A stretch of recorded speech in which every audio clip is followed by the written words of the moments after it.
nyeletuk kayak, hoki ya, menang ya hoki. Hoki? Nah, ya, aku nggak percaya tuh sama hoki. Jadi aku kurang setuju sama hoki. Tapi aku percaya berkat. Dan aku percaya keberuntungan itu ada memang, tapi harus kita usahakan, Kak. Nggak ada keberuntungan yang datang tiba-tiba. Yang kayak misalkan aku lagi duduk, terus tiba-tiba jebret ada duit di depan aku gitu ya. Itu namanya apa? Blind luck ya atau apalah gitu ya, yang macam-macam keberuntungan gitu kan.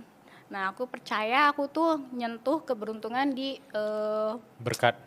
Berkat, dan memang aku mengusahakan itu gitu. Karena keberuntungan itu kan datang sama orang-orang yang mengusahakan, sama orang-orang yang pengen ngelakuinnya gitu loh, mengetuk pintunya gitu lah ibaratnya.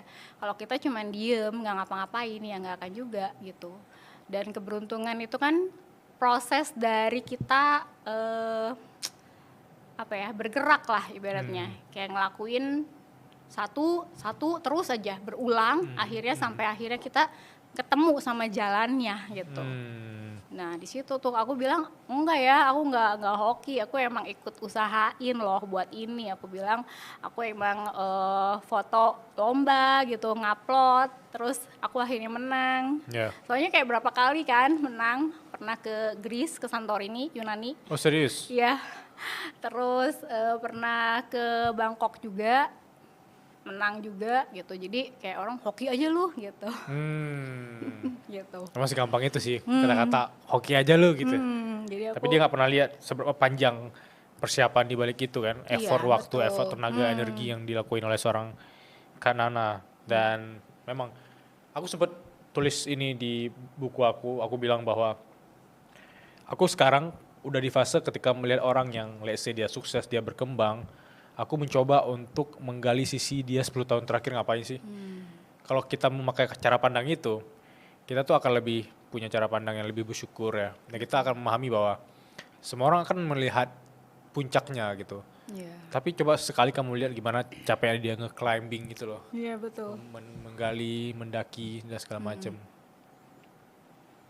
Apakah ada fase-fase yang lebih berat dibandingkan sisi hutang, dan kalau ada apa yang bisa di-share di sini? Karena aku ngelihat memang even di luar podcast tadi, karena ini banyak sekali pengalaman-pengalaman yang harusnya ada orang di luar sana yang sedang mengalami itu, dan mereka juga butuh cahaya untuk keluar dari fase gelap mereka itu. Soalnya kalau hutang itu kan bisa diselesaikan ya gitu ya, kalau kita ibaratnya kan itu cicilan 20 tahun, kalau aku terus kerja juga beres nih. Tapi di fase aku bermasalah di keuangan, aku juga sempet sih ribut sama suami aku. Jadi ya karena aku nggak mau ngerepotin orang tua, jadi aku nggak pernah tuh cerita ke orang tua, nggak keep ribut apa segala macam. Ya kita karena udah rumah tangga ya udah duaan nih. Aku ributnya karena memang ya sama-sama kita cari uang, terus ya aku juga menyalahkan lah, ya ayolah gitu ya kerja bareng lah apa gitu segala macam gitu. Nah sampai di titik kayaknya aku nggak bisa nyalahin terus pasangan gitu.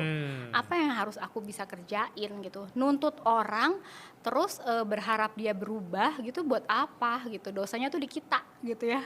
Nah, lebih baik ya paling nggak aku berusaha supaya bisa saling menerima, paling nggak toh aku pun pasti di mata dia tuh menyebalkan gitu. Maksudnya adalah sisi-sisi aku tuh yang nyebelin gitu ya. Dan kalau kayak gitu terus nggak beres-beres kan sebetulnya. Nah di situ juga titik balik aku tuh, aku mau terbuka akhirnya. Aku terbuka, yuk kita beresin, ada rencana apa. Dari situ memang jalan-jalan tuh terbuka, kayak tiba-tiba ditawarin motret akhirnya gitu. Karena hobi foto itu kan akhirnya brand-brand tuh pada dateng, mau nggak fotoin produk kita kayak gitu. Ya udah akhirnya keterimain fotoin produk mereka juga. Udah gitu akhirnya kebuka lagi jalan yang lain, kayak misalkan kerja di bidang MLM. Kita sempat ikutan tuh MLM. Itu juga menghasilkan waktu itu. Tapi memang jalannya makin kesini karena kita bareng-bareng, orang ngeliat nih, sampai ada orang yang ya udah kalau lu buka usaha kita invest deh gitu. Jadi di situlah jadi orang ngeliat karena kitanya solid, kitanya nggak berantem lah ibaratnya, jadi kita punya tawaran lagi gitu yang lain. Nah di situ emang berat sih ngadepin kehidupan rumah tangga yang memang semuanya tuh sendiri gitu, bukan perintis ya gitu. Bukan pewaris, perintis benar-benar dari nol gitu. Tapi aku juga percaya karena orang-orang yang mungkin bisa mendatangkan uang, kesehatan, relasi itu mereka juga punya sudut pandang atau sesimpel berpositif thinking setiap hari.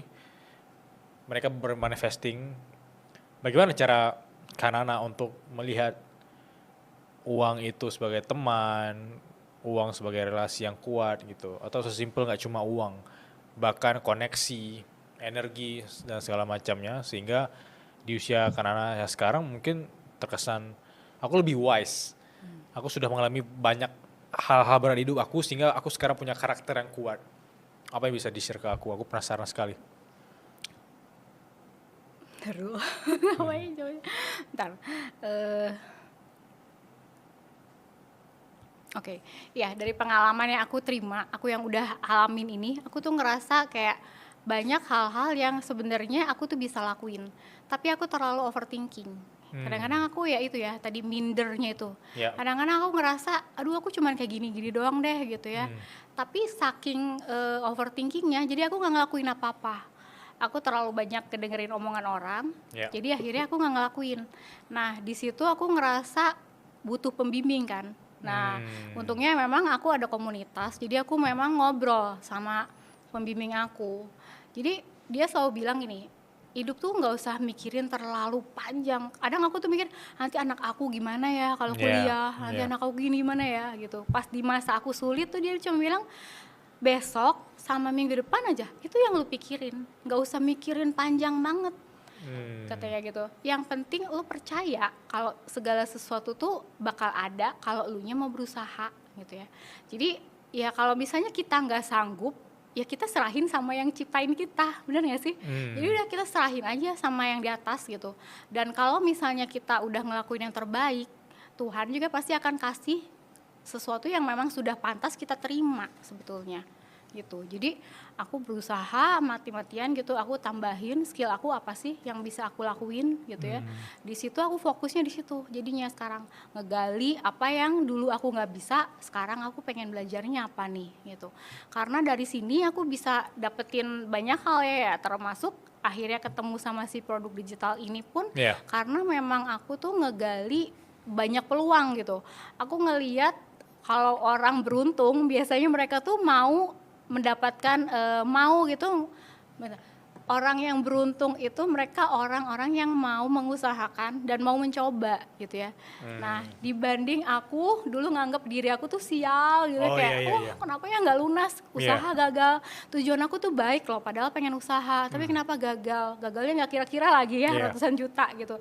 Kalau aku terus nyalahin diri aku gitu ya nggak akan ada habisnya. Makanya di situ aku langsung berubah gitu. Pentingnya pembimbing aku ya yang ngingetin aku sih akhirnya dari situ aku berubah, mulai ngegali apa yang aku bisa. Yang awalnya udah nggak berani gitu ya ngomong di depan umum, sampai akhirnya aku ya udah deh aku buka kelas gratis, aku ngajarin banyak ibu-ibu gitu. Di situ bukan cuman aku ngasih bahan dan mereka nerima, tapi aku yang banyak menerima sebetulnya.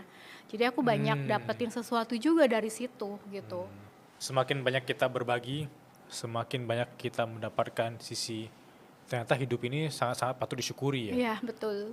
Karena aku nggak cuma ngelihat bahwa happiness itu dari apa yang kita dapatkan, happiness dari apa yang kita bisa bagikan kan. Iya.